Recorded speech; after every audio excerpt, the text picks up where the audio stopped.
A Small and Tall Collection. Chapter 6. Unease and Illness. Ashlynn didn't let herself sleep in the next day. As much as she wanted to stay under her gathered fragment scraps and blankets, she wanted to get the work for her new bed underway as fast as possible. The moment she was upright, she got to work sewing the edges of the fabric fragment together on the sides, leaving a gap just for her to be able to fill it properly. She didn't gather nearly enough fluff, sadly, but that was what tonight was for. Ashlynn's plan was to return and gather not only more fluff from the discarded toy, but also cotton balls from the cabinet under the sink. It would take several trips, but it would be well worth it. So that's what she did. The borrower woman sewed the cloth together on either side, leaving a gap, and then gathered up her belongings to head out for the place under the sink. If she was right, the boys would be spending time playing and would have no need for anything in the bathroom except to wash their hands after they did their business. This time, however, she remembered to wrap her hands so the twine wouldn't scratch her to ribbons. She wasn't about to have another set of massive cuts on her palm if she had anything to say about it. The trip down the walls was, in a word, uneventful.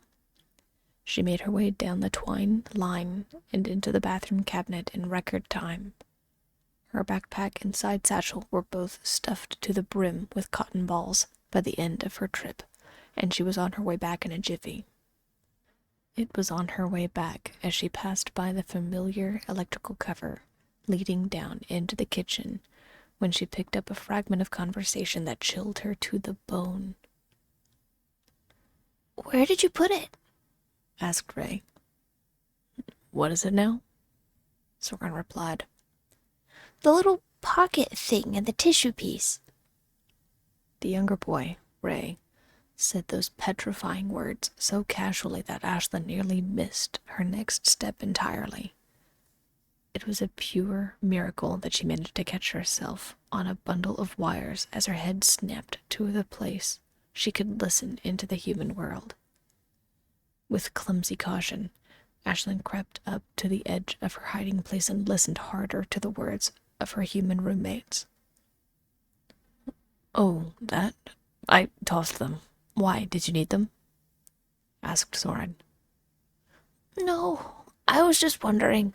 I was going to take a look at it a little longer and try and find what it went to," Ray replied. Instantly, Ashlynn's mind started reeling. Pocket?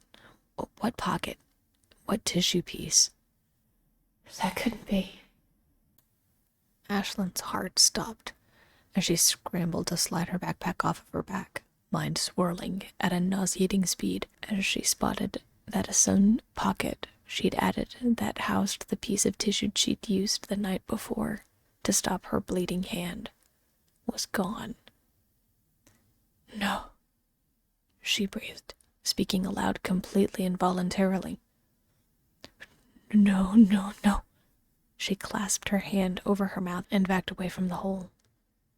Everything in her body screamed to run, to flee and hide far away from this place. "I'm such an idiot. How could I be so stupid? I should have checked my pack. I shouldn't have gone down there. They know. They know. I left a whole freaking pocket for my pack just because I got spooked. I should have just moved slowly and carefully. I shouldn't have run." As Ashlynn's mind continued to spiral, she swallowed the tension in her throat as she began to try to come to grips with the fact that she'd have to leave as soon as possible. The borrower woman, shaking like a leaf in a windstorm, was about to turn and run back to her area when she heard one of the humans, Soren, speak up. His words alone gave her pause. "Well, I don't think those went to anything, but it was probably just part of something that you forgot you had. With how messy your room gets and all the weird places I find both of your toys, I'm surprised anything is still in your room," stated Soren. It probably just got caught on something of mine and you haven't noticed until now. As for your lion, I don't know what might have happened to the patch, but we'll go get a new one if you really want it fixed today, after you finish cleaning. You mean go to the craft store? Asked Ray eagerly. Yes, and undoubtedly you'll want to visit the electronics aisle, so get rid of 12 things that you haven't been using, Dorian too, and we'll make a little field trip of the afternoon, okay? Proposed Soren. Deal! Ray practically vaporized out of his seat as he darted back to his bedroom to clear out his unneeded items. Dorian wasn't far behind. Ashlynn watched from the safety of the walls as the older human, Soren, stood and stretched, his hands nearly reaching halfway to her hiding place to the electrical cover, and continued to stay motionless until he left to continue whatever task he was doing before. As she sat there, bag clutched to her chest and her heart racing, she knew she had a decision to make. She'd been noticed. At the very least, the humans had taken notice of her activities. It didn't sound like they suspected her specifically, but they definitely knew something was a little off, especially the youngest. She cursed at herself for being so bold with her borrowing. It was that cloth. It was that cursed cloth. All because I wanted a bed to sleep in? I should have waited. They're cleaning everything today. I could have gone through their discarded items when they were done. I'll bet they were getting rid of clothes too. Why didn't I just wait? She began to question everything. What other times did she mess up? Was she slipping? Losing skill? Getting careless because she was on her own now? Was she as good of a borrower as she thought she was? Nothing like this had ever happened before, and the fact that it happened in the first place felt like a punch in the gut. Ashlynn didn't realize how hard she was shaking until she felt a cramp starting up in her leg and the rigidness in her body making her feel sore. Every thought felt clouded and distant. It was like a haze settled over her. It wasn't the right time for her to have sluggish judgment. She shook her head and focused on the problem at hand. The decision was a very cut and dry one. Stay or go. Considering the circumstances, Ashlynn figured she should just cut her losses and go as fast as possible. She hadn't quite settled in. She'd had a little bit of time to rest. The items borrowed would get her through the next week and a few days if she rationed correctly. It was the safest option because now all three humans suspected something was a little off. On the flip side, things could work if she stayed. The weather wasn't optimal for her to leave. There were other apartments to borrow from. Plus, the dad, Soren, seemed to dismiss the notion that anything was off or weird about the patch of cloth missing and the bag pocket she'd lost from her bag. It was a hard decision. Both could prove dangerous for her. In circumstances like this, she would sometimes flip a cracker fragment or simply err on the side of caution and go with her gut and spare crumbling the cracker fragment further. This time was different. Both circumstances were just as dangerous, and she had no one to bounce ideas off of. It was a lonely feeling. It forced an uneasy sickness into her midsection that chased away her hunger and made her want to hide. Every question she'd ever had an answer for was called into question, as she silently debated the best course of action for her and her survival. Unease clutched Ashlynn's mind as she made the fateful decision to stay. It was risky, and she still wasn't sure if it was the right decision, but based on the circumstances, she thought it might be best. The youngest was easily distracted and wasn't giving the pocket he'd found a second thought. The older brother didn't seem to care, and the dad, Soren, seemed to have the same opinion. For the moment, she decided to not go down into the apartment below for a little while. She had supplies, and there were other apartments she could borrow from.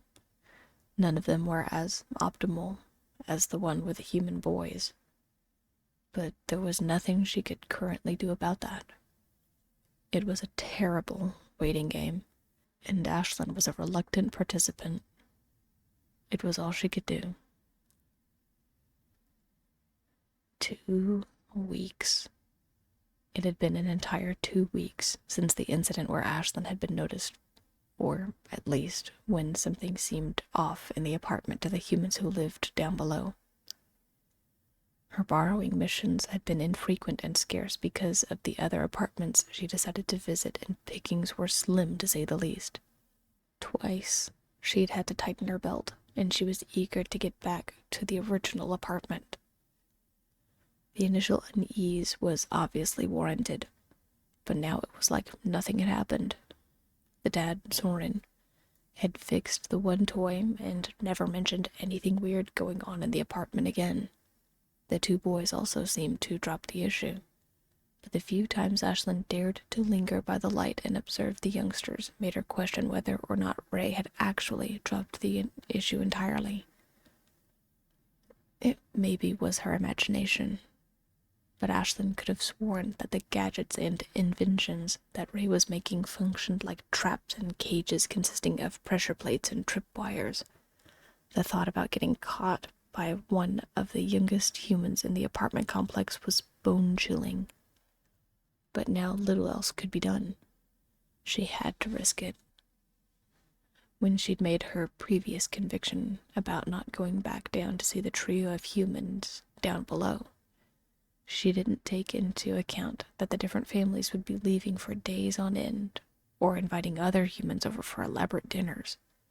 Sadly, leftovers were scarce, and it wasn't until one night after she tumbled behind a box of empty crackers, with a carrot fragment tucked under her arm, that she reluctantly admitted to herself that she was being just as risky with these humans as she was with Soren and the 2 youngsters. "Risky no matter what," she mumbled as she bit into the carrot after peeling off her borrowing shoes and flopping down onto her bed. She chewed on the stewed carrot and stared at the beams above her head as she laid back on her bed. It would be a lie if she said she wasn't relieved that she would be returning back to the original apartment that began her borrowing adventures. "I'll just have to be more careful.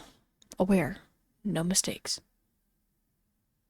The borrower finished her meager feast and let herself drift off to sleep for the next few hours, plans of sneaking down to the apartment below looming in her mind.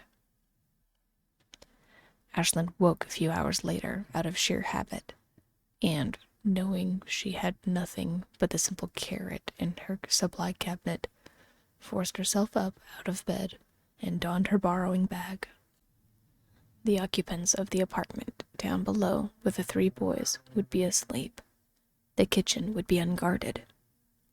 There were undoubtedly leftovers because, based on everything she'd seen before, there was always something left out on the counters or the table. Was it stupid to go down without close observation and checks? Yes. Was she going to do it? Yes.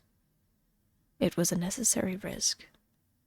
Also, if she stayed put any longer, Ashlynn knew she might chicken out and decide to not refill her pantry at the most opportune time.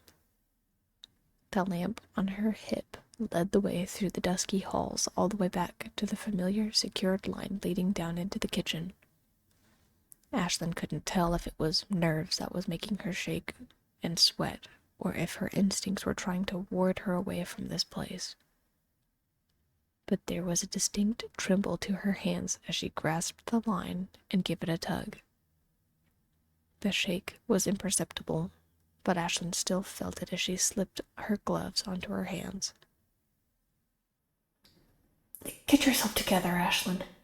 You've done this 1,000 times. That kid didn't leave anything in the kitchen.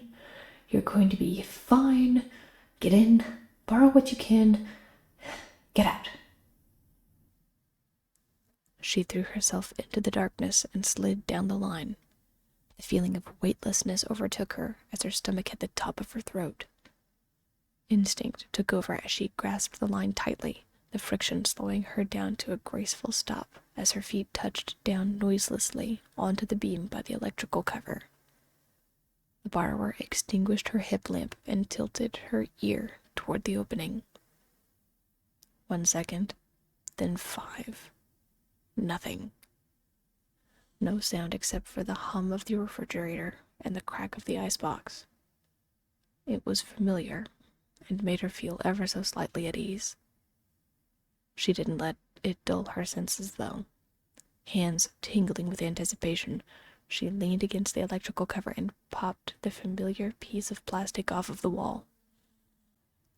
She held her breath, but heard nothing but the sound of her heart thumping against her eardrum. So far, so good. Ashlynn poked her head out from the protection of the walls, and, as luck would have it, an unattended plate of food was less than a foot away. Her eyes widened, almost as big as the plate, as she stared longingly at the different pieces. Fried chicken, mashed potatoes, and green beans covered the plate. There was even part of a dinner roll. Her salivary glance filled her mouth as the thought of eating filled her mind. With nothing and no one else in sight, Ashlynn tiptoed out onto the counter and filled up the pieces of plastic wrap and foil she'd borrowed from previous adventures. She didn't want to be too liberal with her borrowing, seeing that most of the plate was still full. Still, she needed supplies, and scraping a little from already cut or messed up pieces didn't seem like that big of a deal. Ashlynn was turning back toward her electrical cover safety when, from down the hall, there was the familiar squeak of the floorboards. Her blood instantly chilled, and, briskly, she darted back into the walls rather than letting herself freeze out on the middle of the counter. The safety of the walls welcomed her, and the electrical cover was snapped back into place just as the lights turned on in the kitchen. Based on the weight of the footsteps, it was probably Soren. Not that it mattered at the moment. Ashlynn was free and clear, and she would eat well tonight. The climb up the line back to her home felt like barely a jaunt, and she was back on her bed eating a candle-warmed meal by the end of the night. If she'd known, or managed to observe the family of 3, she might not have indulged in the easy-to-reach plate, because, just in the next room, Soren was taking Ray and Dorian's temperatures and tucking the feverish boys into bed with him to monitor the rising numbers on the mercury-filled tube. It was going to be a long night with 2 sick boys, and he would undoubtedly have to call into work the next day. Nothing like sickness to bring people closer together right before the holidays.